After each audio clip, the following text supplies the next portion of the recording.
Herkese merhaba sevgili takipçilerim. Sevda'nın Örgü Evi YouTube kanalıma hoş geldiniz. Bugün sizlere şiş işi bayan yelek örneği anlatacağım. Örneğimiz için böyle orta kalınlıkta yeleklik ip kullandım. 3 numarada şişim var. Şimdi örneğin bakın harika bir örnek bugün. Böyle aroşalı, arasında fıstıklı gibi duran, böyle kabartmalı çok güzel bir örnek değerli izleyicilerim. Tam bir böyle bayan yeleği örneği. Şimdi bugün sizlere böyle iki tane bu örneğini bir de arasını anlatacağım. Ben böyle yelek olsun gibi başladım. Burada böyle bir düz bir ters olarak başladım.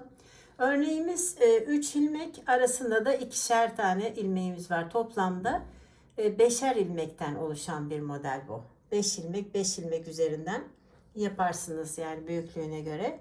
Şimdi hemen örneğimize başlayalım. Ara ara zaten sizler için örmüş olduğum parçayı da göreceksiniz. Şimdi alt ucuna bir düz bir ters lastik yapmıştık. Kenarını da öyle. Ben örnek olduğu için hemen örneğe başlıyorum. Şöyle kenar ilmeğimden sonra bakın 2 tane ilmeğimi düz örüyorum arka yüzde. Sonra 3 tane de ilmeğimi ters örüyorum. Yani 2 düz 3 ters olarak arka yüzden modelime başlıyorum. Yani kaç tane ilmeğimiz olursa olsun sevgili izleyicilerim. 2 düz 3 ters. Hep bu şekilde modele başlayacaksınız. Kenar ilmeğiyle sıramı tamamlamış oldum. Şimdi örgümün ön yüzüne geldim. Ön yüzünde de kenar ilmeğimden sonra bakın 2 tane burada araş örüyorum. 2 araş ördükten sonra burada 3 tane ilmeğimi düz örüyorum. Bu örnek olan yeri olacak. 3 düz 2 ters. Tekrar 3 düz 2 tane ilmeğimi ters örüyorum. Bakın.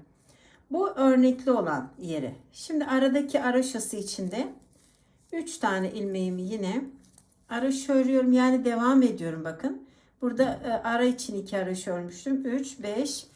Toplamda ön yüzde 7 tane araş örüyorum. Örnekten sonra. Şimdi arka yüzde yine görüldüğü gibi örüyorum bakın. 2 düz 3 ters. 2 düz 3 ters olarak arka yüzde hiçbir değişiklik yok şimdilik. 2 düz 3 ters.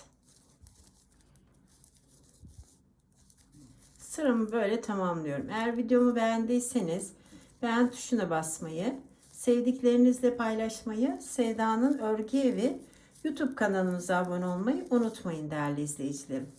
Şimdi örgümün bakın ön yüzüne geldim. Ön yüzünde de kenar ilmeğimden sonra 2 tane burada araşayı ördüm. Sonra 3 tane düz olan ilmeğimi bakın şu şekilde şöyle 1 doladım, 2 tekrar 3 doladım, 4 5 tane ilmeği çıkarttıktan sonra bu en üstteki ilmeği alıp şu şekilde bir tane örneğimi yapmış oluyorum bakın. Arada 2 tane araş örüyorum örneklerin arasında. Şimdi yine ikinci örneğindeyim. 3 ilmeği aynı anda keser gibi yapıyorum. Bırakmıyorum. Bir doladım. Tekrar bir doladım. Toplamda 3 ilmeğin içinden 5 ilmek çıkartmış oldum. Bakın şuradaki 3. ilmeği aldım ve bu şekilde bıraktım. Şimdi kenarındaki hemen 2 tane araşayı da örüyorum. Toplamda burada 7 tane araşa yapıyorum. 2 örnek arasında. Sonra diyelim ki burada örneğimiz var. Yine aynı bu şekilde yapacaksınız. Yani 3 tanenin içinden şöyle 5 tane çıkartacaksınız. 7 tane araş ördükten sonra ön yüzde bakın. 2, 4, 6, 7. Şimdi arka yüze geldik. Arka yüzde önce buradaki 2 tane ilmeğimi düz örüyorum. 3 tane ilmeğimi ters örüyorum. Sonra tekrar 2 ilmeğimi düz örüyorum. Şimdi örnek olan yerdeyim bakın. Bu ilmeğimi önce bir tane ters ördüm. Şimdi 2 ilmeği aynı anda kestim. Diğer 2 ilmeği de aynı anda kestim. Yine 3 tane ilmeğim oldu bakın. 5 ilmekten 3 ilmek. Arada 2 tane yine düz ördüm. Bir taneyi önce ördüm ters. Sonra 2'yi bir aldım. Tekrar 2'yi bir aldım. Yine 2 düz. Ve kenar ilmeğiyle sıramı tamamlamış oldum. Şimdi bakın. Ön yüzde bir tane örneğim oldu değerli izleyicilerim. Şimdi devam ediyoruz yine. 2 tane ilmeğimi araş ördüm. Yine 3 tane ilmeğimi düz örüyorum bakın. Hiçbir değişiklik yok. Yine 2 ilmeğimi araş örüyorum. 3 düz. Örnekli olan yerinde aynı şekilde. Şimdi arada 7 tane araş örüyorum. 6, 7 ve kenar ilmeğiyle sıramı tamamlamış oldum. Ve arka yüze geldik. Artık arka yüzde görüldüğü gibi örüyorum. Yani 2 ilmeği düz örüyorum. 3 tane ilmeği ters örüyorum sıramın sonuna kadar. O arada siz örneğimi yakından izleyin. 2 düz, 3 ters, 2 düz, 3 ters değerli izleyicilerim. Bir sıra bu şekilde örüyoruz. Harika ve kolay bir örgü. Hem de kibar durdu. Yani yakıştı bu modele. Şimdi bakın ön yüze geldim. Arka yüzü bitirdim. Ön yüze geldim. Şimdi tekrar örneğin kuruluşunu anlatacağım. Son olarak. Kenar ilmeğimden sonra 2 tane burada araş örüyorum bakın. Sonra 3 tane düz olan ilmeğimi içinden dolaylı yollardan 5 tane ilmek çıkartıyorum. 4, 5. Sonra bırakmıyorum. Bakın şurada 3. ilmeği aldım ve bir tane örneğim oldu. Arada yine 2 tane ilmeğimi araş ördüm. Tekrar devam ediyorum. 3, 4, 5. Şu 3. ilmeği aldım ve bıraktım. Şimdi 7 tane ilmeğimi araş örüyorum. 7 ilmekten sonra yine aynı bu işlemi yapacaksınız. Siz yelek falan başlamış olursanız. Şimdi arka yüzde son sırasındayım örneğimin. 2 düz ördüm.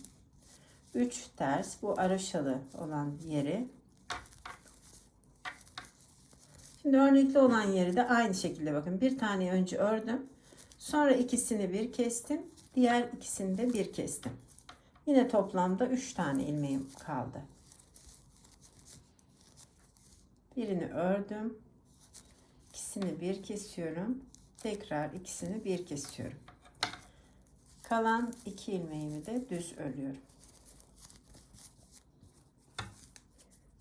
Bakın örneğin belli oldu değerli izleyicilerim.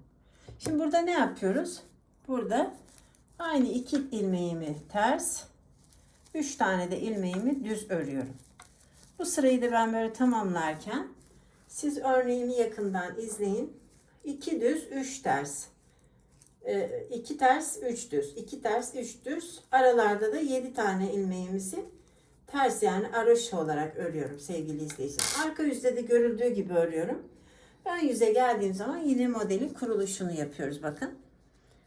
Buradan öte aynı bakın şu şekilde diyelim. Şöyle bakın. Burada da aynı modeli devam ettiriyorsunuz. Harika ve kolay bir örgü dedim. Umarım örneğim anlaşıldı. Şöyle mor beyaz da harika durdu değerli izleyicilerim. Beni izleyen herkese ayrı ayrı teşekkür ediyorum. Kanalımıza abone olduğunuz için de ayrıca teşekkür ediyorum. Bizi izlemeye devam edin. Hoş kalın, hoşça kalın. Örgüyle ve sevgiyle kalın değerli sevgili izleyicilerim diyorum.